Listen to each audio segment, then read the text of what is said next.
I stand at the foot of the hospital bed, the fluorescent light above flickering like a nervous pulse. Room 509, St. Luke's Medical Center. My son, Michael, lies motionless, his chest rising and falling with the rhythm of the ventilator. The machines around him form a cruel orchestra of beeps, each one a reminder of how close he stands between life and death. It's been 12 days since the accident, 12 days since the call that shattered my life at 2:14 a.m. A truck, they said, wrong lane, head-on collision. Michael was airlifted here while his wife, Rachel, signed the papers, spoke to the doctors, made all the decisions. At least, that's what they told me. Now I watch his wedding band glint under the hospital light, a small circle of loyalty he no longer has the strength to defend. Because while Michael fights for his life, Rachel hasn't set foot in this room for 5 days. I know exactly where she is. The photos are all over her social media. Wine glasses, expensive dresses, rooftop bars in Chicago. She's not with my son. She's not praying for him. She's with another man. At 11:47 p.m., just as the machines settle into a steady rhythm, a nurse named Evelyn pulls me aside. 21 years she's worked here, and her voice trembles as though what she's about to say weighs heavier than anything she's carried before. "Mr. Bennett," she whispers, "there's something you need to see." She hands me a clipboard, her hands shaking so badly I steady it myself. On it is a document I never expected to read, a DNR order, do not resuscitate. My eyes track the signature at the bottom, Rachel Bennett, my daughter-in-law. The date is yesterday, the time stamped 3:42 p.m. I know where Rachel was at 3:42 p.m. She was posting pictures from the rooftop of the Skyline Club, holding a champagne flute, her arm looped around a man I've never seen before. She's not here. She's not praying for him. She's with another man. "There's more," Evelyn whispers, glancing toward the hall, "about the phone calls." My chest tightens. What calls? To the insurance company. Rachel calls every morning. She asks about life insurance policies, about how soon benefits would pay out if... She doesn't finish. She doesn't have to. I think back. 6 years ago, when Michael and Rachel first bought their house, she insisted he take out a large policy. "For our future," she said, $2.6 million. At the time, it seemed practical. Now it feels like a loaded weapon aimed at my son's hospital bed. Evelyn checks the hallway again. "Mr. Bennett, I could lose my job for showing you this." I grip her hand. "Thank you." My voice breaks, but I mean every syllable. She nods and slips away, leaving me with the echo of machines and the weight of betrayal pressing on my chest. That night, I sneak back into Michael's room after visiting hours. Old courtroom instincts taught me how to slip past guards who think they're in control. I sit beside his bed, take his hand in mine. His skin is warm, alive. His pulse is steady beneath my thumb. Not the pulse of someone beyond saving, but of someone fighting to return. At 12:01 a.m., I make a decision that will change everything. I pull out my phone and scroll to a number I haven't dialed in over a decade. Daniel Hart, former FBI agent, now a private investigator. 15 years ago, I helped him keep custody of his children when the system turned against him. He owes me, and tonight I'm cashing in. The phone clicks. His voice is older, rougher, but still sharp. Hart Investigations. "Daniel, it's Thomas Bennett." A pause, then recognition. "Judge Bennett. Haven't heard that name in a long time. What can I do for you?" I look at my son, machines breathing for him. I need you to investigate my daughter-in-law. Everything. Finances, phone calls, the man she's been seeing, and most importantly, that insurance policy. I want to know exactly what she stands to gain if my son doesn't wake up." Daniel exhales. "You think she's setting him up?" I close my eyes. I don't think, Daniel. I know. And as the machines beep steadily in the silence, I realize, tomorrow, everything will begin. The morning sun filters weakly through the blinds of room 509. I sit beside Michael, reading him the newspaper like I did when he was a boy. The sports section first. He always loved baseball. His fingers twitch, just slightly, and I tell myself it's not a reflex. It's him. He's still here. At 7:15 a.m., my phone buzzes. Unknown number. I answer. "Judge Bennett?" The voice is clipped, professional. Daniel Hart. "Yes. I ran preliminary checks overnight. Rachel's finances don't add up. You'll want to see this in person. Can you meet me at my office, 11 a.m. sharp?" I glance at Michael, then back at the phone. "I'll be there." Before leaving, I stop at the nurse's station. Evelyn looks up, her face tight with worry. "Be careful," she says softly. "She's been asking about you." "Rachel?" Evelyn nods. "She was here late last night, asking if you've been in the room after hours. She's watching." The words settle in my chest like lead. Watching. Planning. At 10:42 a.m., I walk into Hart Investigations, a small office tucked between a pawn shop and a laundromat. Daniel looks older than I remember, grayer around the temples, but his eyes are the same, sharp, restless. He slides a folder across the desk. "Start with page 3, he says. I open it. Bank statements, credit card bills, Rachel's name, everywhere. Charges from luxury boutiques, expensive restaurants, and, my hand tightens on the paper, hotel rooms booked under an alias, S. Daniels. "She's been living a double life," Daniel says flatly. "The man in the photos with her, Samuel Daniels, divorced 2 years ago, financial consultant. They've been traveling together for months, Vegas, Miami, Chicago. That rooftop club photo, not the first." I flip another page. Wire transfers, large sums moving in and out of accounts. Offshore, Cayman Islands. More money than a nurse's salary or even Michael Surgeon's salary could explain. "Where's it coming from?" I ask. Daniel taps the page. Life insurance advances. She took loans against the policy. Quietly. Risky move, unless she knew she'd be cashing in the full amount soon. A cold realization seeps into me. Rachel isn't just unfaithful. She's laying the groundwork for a life after Michael, a rich one. "There's something else," Daniel says, lowering his voice. "Yesterday, she filed with Child Protective Services, claimed you're unfit to care for Emma if Michael doesn't make it. Early-stage dementia," she wrote.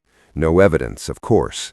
"But if Rachel," he catches himself, "if Rachel gets guardianship, she controls everything.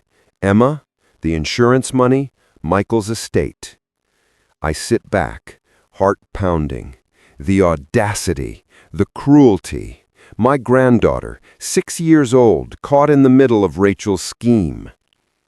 At 12:30 p.m., I return to the hospital. Security at the ICU door stops me. "Sorry, sir, restricted access, family only." I show my badge, the same one I've used for 2 weeks. The guard shakes his head. "Revoked. Doctor's orders. Dr. Conway." Dr. Conway. I ask to speak with him, but the nurse says he's unavailable. Always unavailable. The pieces snap into place. Rachel's not working alone. I spend the next 2 hours pacing the hospital parking lot, fury simmering beneath the surface. At 2:15 p.m., my phone buzzes again. A text message. Rachel. Thomas, we need to talk. 3 p.m., my attorney's office. Rachel. Not Dad, not Mr. Bennett. Thomas. Cold. Formal. She's drawing battle lines. At 2:58 p.m., I walk into the attorney's office. Rachel sits across the table, pristine in a tailored suit, her hair pulled back tightly, her nails painted a sharp crimson. Next to her, a man in a gray suit shuffles papers. Her attorney.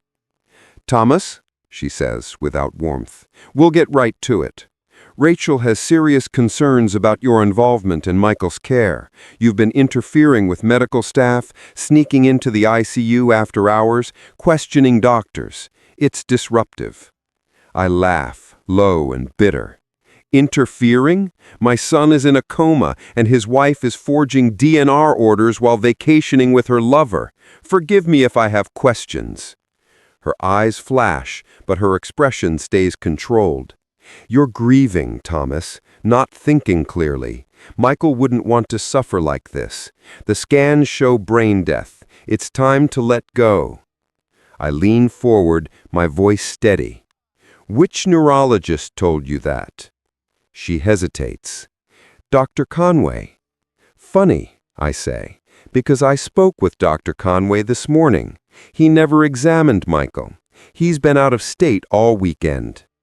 Her face blanches, just for a second. The mask slips. The lawyer fumbles. Perhaps there's been a miscommunication. No, I cut him off. There's been fraud, and I intend to prove it. Rachel's calm veneer falters. Careful, Thomas. Words like that can have consequences. I smile, though it doesn't reach my eyes. So can forged signatures.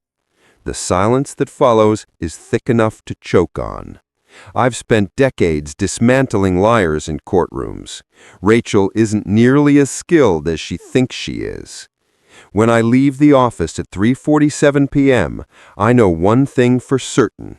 This war has only begun. The parking lot feels colder than it should. October sun, weak but steady, glints off the windshields, yet I feel a chill in my bones. I sit in my car for a long time after leaving Rachel's attorney's office, replaying every word, every hesitation, every slip in her mask. She's desperate. Desperation makes people sloppy, and sloppiness is what I can use. At 5:02 p.m., Daniel Hart calls again. His voice is taut, urgent. Judge Bennett, I've got something. You need to see this tonight. Don't wait. We meet at his office by 6:15. He has a corkboard up now, papers pinned in neat rows, bank records, phone logs, photographs. He's working the case like an FBI investigation, not just a cheating spouse job. Look here, he says, tapping a printout of cell tower data. Rachel's phone pinged near a marina on September 28th. She spent the night on a yacht registered to Samuel Daniels. Market value, $420,000. Monthly mooring fees alone run $4,000. And guess who's been wiring Samuel money under the table? He slides another paper forward. Transfers from Rachel's personal account, traced back to funds she pulled as policy loans against Michael's life insurance. My stomach turns. $280,000, Daniel says grimly. She's bleeding the policy dry. But the real payout, $2.6 million, she doesn't get unless Michael dies. I clench my jaw. She's accelerating the timeline. Daniel nods. And it gets worse. I checked hospital access logs. Guess who visited Michael's chart electronically 5 times in the past 2 weeks? He points at the screen. Rachel Bennett, authorized user access. She's been logging into the system with borrowed credentials, reviewing notes, maybe altering files. I don't know how much damage she's done, but it's enough to raise red flags. If the hospital finds out, she could face charges. But if they don't, he lets the sentence hang. My pulse hammers. We need proof. enough to make the authorities act before she convinces some judge to pull the plug. Daniel leans back. Working on it. I'll trace the offshore accounts, get photographic evidence of her and Daniels together, track down any communication between her and Dr. Conway. If he's complicit, we'll nail him too. I nod. Do it fast. My son doesn't have time. By 8:30 p.m., I'm back at the hospital. Security eyes me, but lets me through this time. Apparently, the restriction has been temporarily lifted. I don't ask why. I just head straight to room 509. Michael lies the same as always, machines whirring, chest rising and falling. I sit, take his hand, and whisper, "We're fighting for you, son. Don't let go." At 9:12 p.m., my phone buzzes. Unknown number again. I answer. Thomas Bennett. The voice is smooth, professional, but I recognize the arrogance underneath. Dr. Conway. Yes. I understand you've been making inquiries about your son's care. That's unnecessary. His condition is irreversible. Continuing life support is cruel. I force my voice calm. Cruel is when a physician allows a fraudulent DNR order to enter a chart. Cruel is when he accepts favors from a grieving wife in exchange for signing off on premature death. A pause. Sharp inhale. Careful with your accusations, Judge. You retired from the bench, remember? Your word doesn't carry the same weight anymore. Maybe, but a forged document still looks forged no matter who reads it. He hangs up without another word. At 10:47 p.m., Evelyn slips into the room. Her eyes dart nervously to the cameras.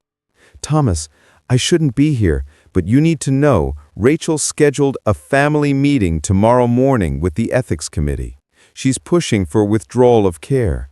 If they agree, Michael could be gone within 48 hours. My throat tightens. Tomorrow? They're accelerating. Who's on the committee? I ask. She shakes her head. Doctors, administrators, people she's been meeting with quietly for days. She's building a case that Michael is brain dead. But his scans don't show that, Thomas.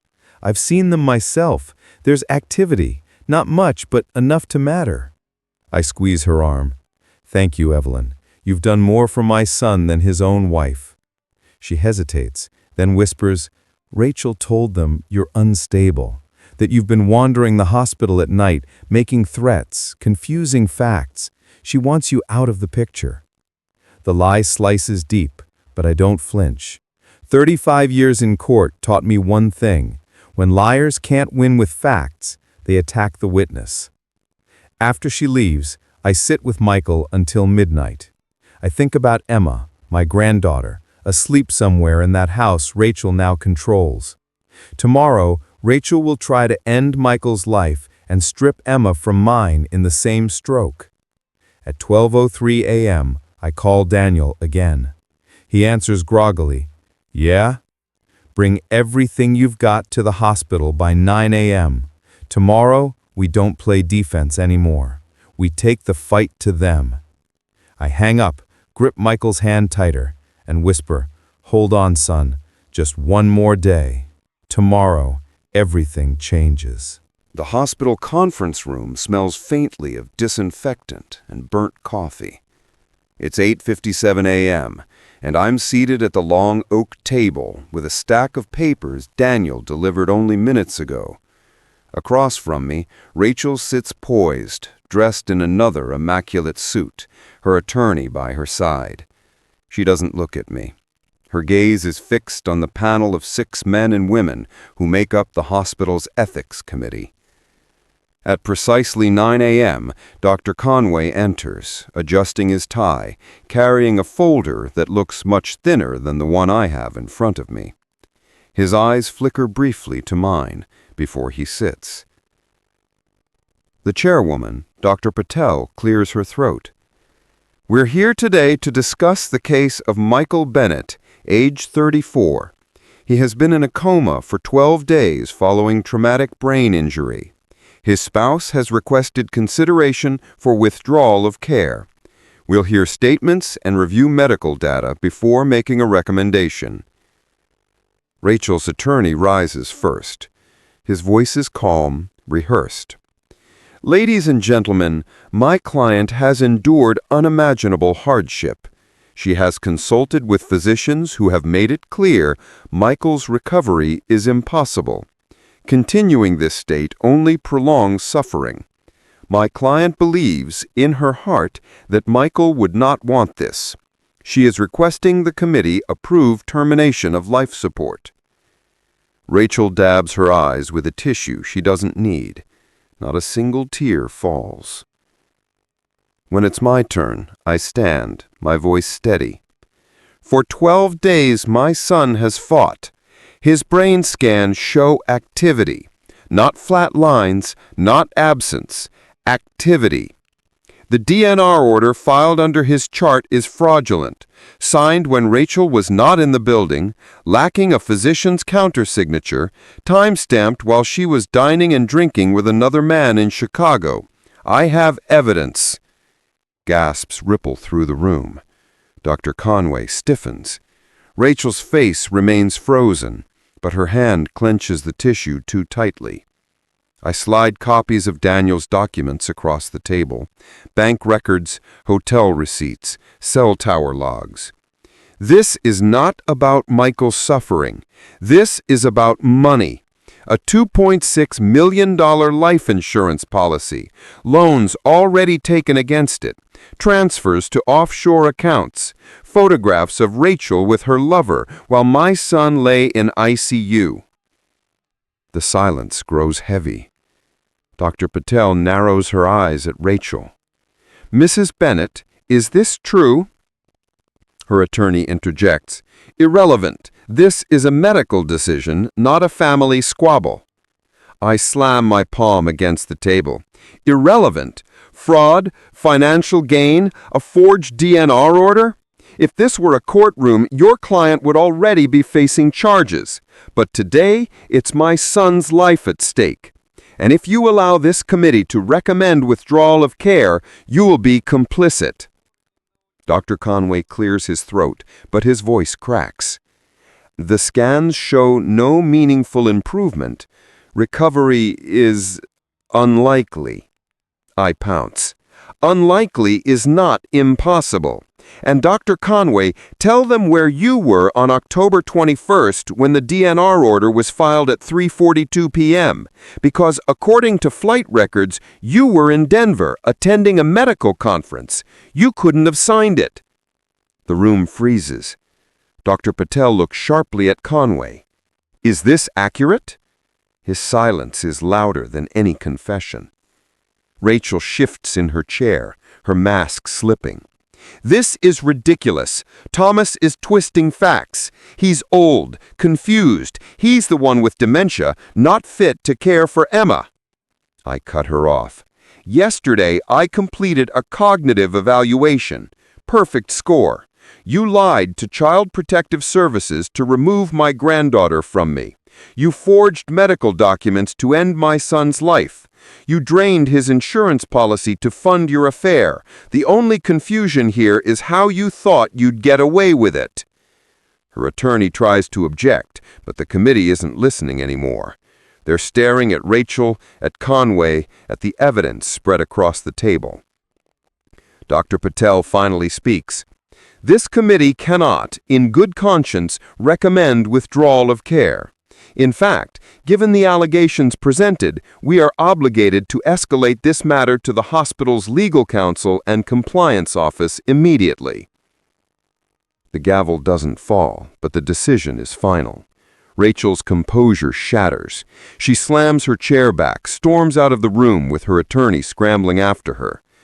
I remain seated, chest heaving, adrenaline surging through my veins. For the first time in nearly 2 weeks, I feel the ground shift back beneath my feet.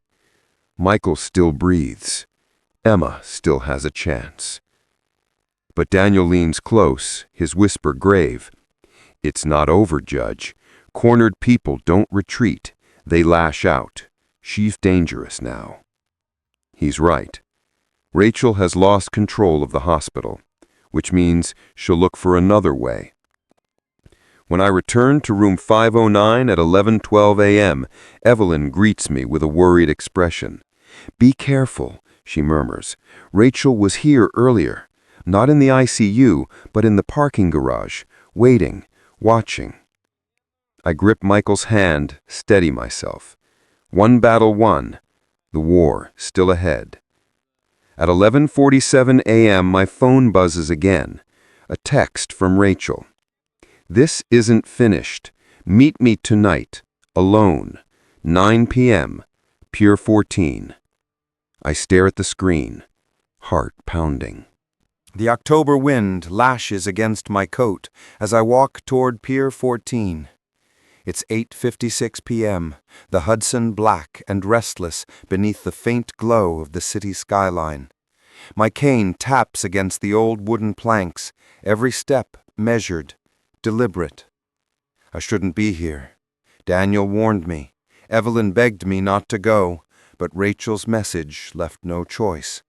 At 9:02 p.m. she appears.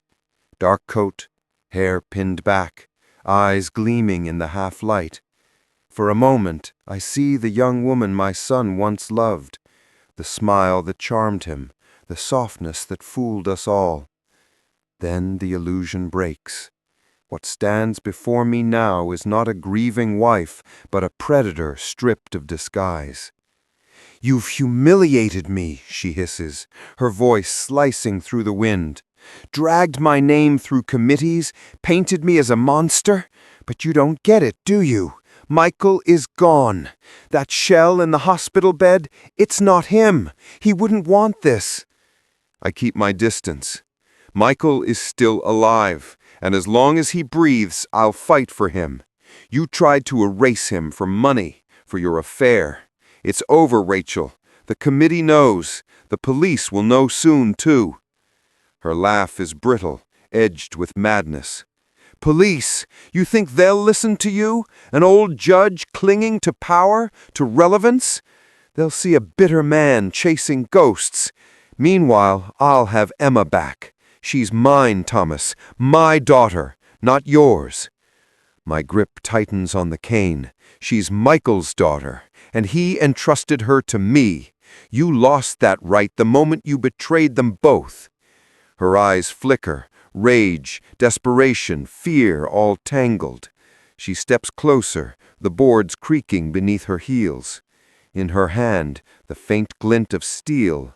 A small knife, its blade catching the pier lights. My heart pounds, but my voice stays calm.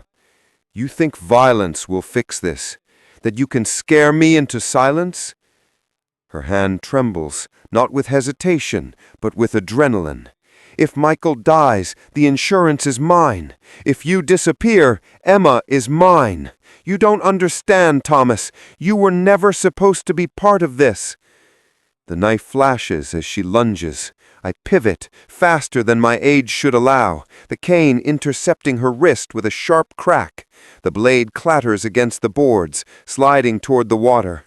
She gasps, shocked at my strength.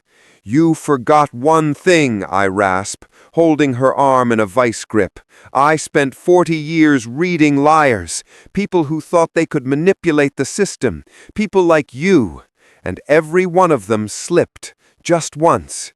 You slipped the moment you forged that DNR. Footsteps thunder from the shadows. Daniel emerges, flanked by 2 plainclothes officers. His gun stays holstered, but his badge flashes in the light. "It's over, Rachel." For the first time, panic floods her face. You tricked me." Daniel's tone is ice. "You tricked yourself. We've got recordings of your calls, the transfers, the fake order. Attempted homicide, insurance fraud, conspiracy. You're done." The officers cuff her as she thrashes, spitting curses, her voice carrying out over the water. "He's already dead! He's dead, Thomas! You can't save him!" But I know she's wrong, because 2 days later, at 6:13 a.m., a nurse shakes me awake in room 509. Her eyes are wide, trembling with disbelief. Judge Bennett, he's responding. Michael's eyes. He's tracking. He squeezed my hand. I stumbled to my feet, rushed to the bedside. And there he is, my son, his eyes fluttering open, faint but alive, more alive than I dared to dream. His lips part, a broken whisper escaping. Dad? I'm here, son. I never left. The months that follow are slow, grueling. Rehabilitation, court hearings, custody battles. Rachel is indicted on multiple charges. Her lover flees the country. Emma returns to my home, laughing again, her innocence preserved. On March 3rd at 10:22 a.m., in a sunlit rehab center, Michael takes his first steps with a walker, his daughter cheering from the corner. For the first time since that terrible night, hope feels not like a fragile illusion, but a living truth. I know battles still await, legal wars, medical setbacks, shadows that linger, but I also know this. They underestimated me. They thought age made me weak, grief made me blind. But I am Thomas Bennett, judge, father, grandfather, and as long as breath remains in me, I will never stop fighting for my family. Never.